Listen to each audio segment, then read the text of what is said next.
So I've just finished my first year of medical school at Cambridge University, coming first in my year of 260 students. And that's kind of got me thinking back to the very start of this journey when I was applying to medical school, specifically my Cambridge interview. Now I want to share that experience with you and what it was actually like. Make sure to stay to the end when I tell you my score. By the way, if you want help with your medical school interviews at Oxbridge or any other UK universities, I offer one-on-one mock interviews with written feedback, link in the description.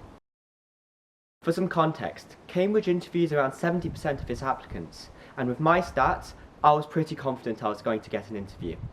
But when the email did come, it would be a lie to say I wasn't nervous, and the sense of anticipation was definitely quite high. Unlike most universities in the UK, Cambridge operates on a collegiate system, and each college runs its own admissions process with its own interviews, coordinated centrally by the university. I was going to have 2 interviews, with 2 interviewers in each one, at my college in person. Because I lived quite far away, and my interviews were quite early in the morning, the college actually gave me some accommodation to stay the night before. This turned out to be on a different site where the freshers studying at the college actually lived. They were all really nice ensuite rooms, and we even got a free breakfast the morning of the interviews, which was quite nice. Quick aside, I was planning to wear a shirt and some smart trousers as my outfit for my interview, but I actually forgot my shoes in my mum's car when she dropped me off at the train station the morning before. So instead what I did was I just put on some joggers and a sweatshirt I was planning to wear on the ride home and wore that in instead. I was quite nervous at the time, thinking that I'd be judged based on what I was going to wear, but in hindsight that was quite silly. They don't really actually care what you wear, just wear something comfortable so you perform your best. I got to my college quite early, and a student led me into the JCR, which is a sort of common area that they converted to a waiting area for the applicants. They checked my ID, and since there was a bit of time to kill, I just mingled around with the students there a bit. Now I'm not exaggerating when I say that the atmosphere in the room was weird. You had some people furiously looking over their notes, whilst others were talking about the most random topics, like what games they like to play at home. Now, I wasn't in the mood for revising for my interview, whatever that would mean.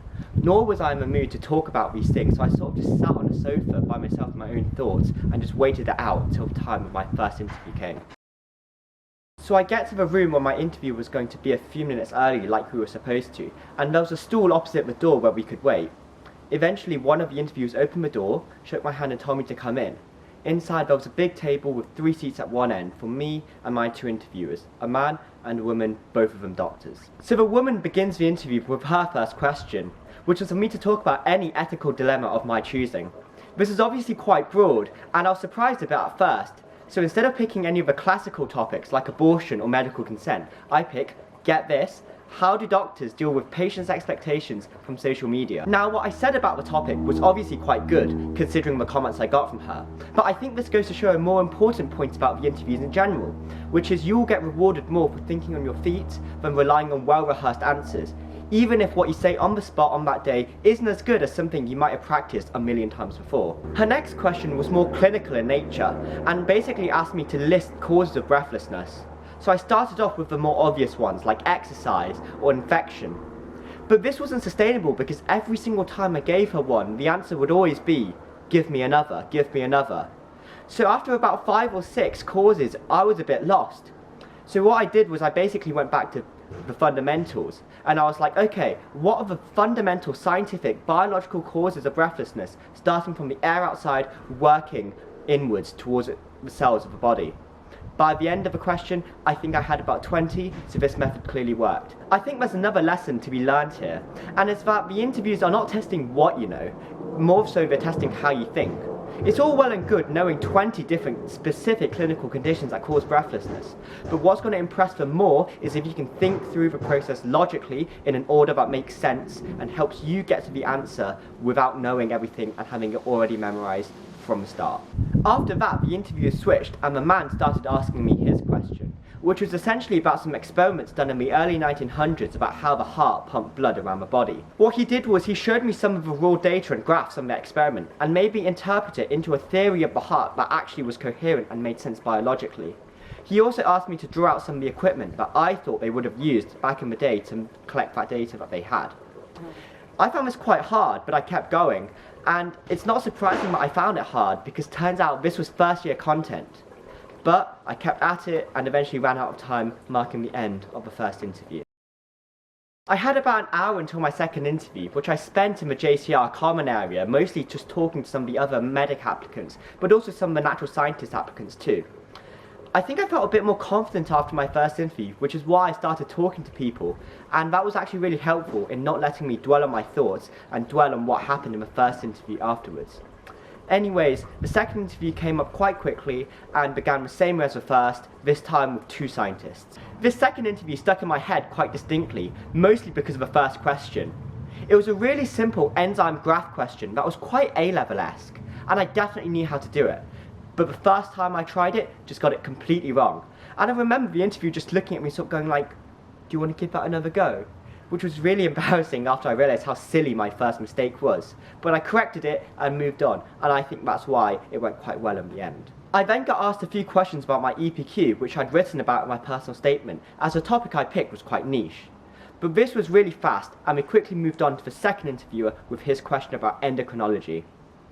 This question was about some experiments also done in the 1900s, this time on mice, and about how mice gained weight and lost weight. Turns out this was first year content at medical school as well. This started with a few smaller questions, eventually leading to a main one, asking me to synthesize all of the results from the experiments and come up with an explanation for why certain mice got fat and certain mice didn't. I got the correct answer quite quickly, and I'm not sure how, but in hindsight it was probably something to do with the question being quite similar to a problem I'd solved when preparing for one of the biology Olympiad competitions at school. So those are definitely worth looking into if you want to build up that scientific intuition to help you do well in your interviews.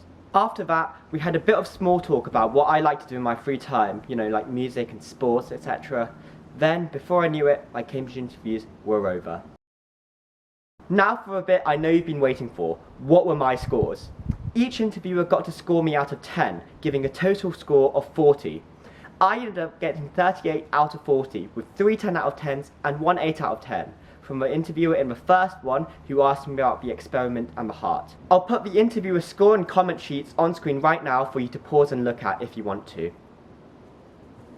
If you want me to make a video on how you can do well in your Oxbridge interviews or any other UK medical school interviews, let me know in the comments, as I got 4 out of 4 offers from these medical schools. Once again, if you would like help with any aspect of your medical school application, from the UCAT to interviews to your A-levels and personal statements, I offer one-on-one online tutoring, link in the description. Thank you for watching, good luck with your university applications.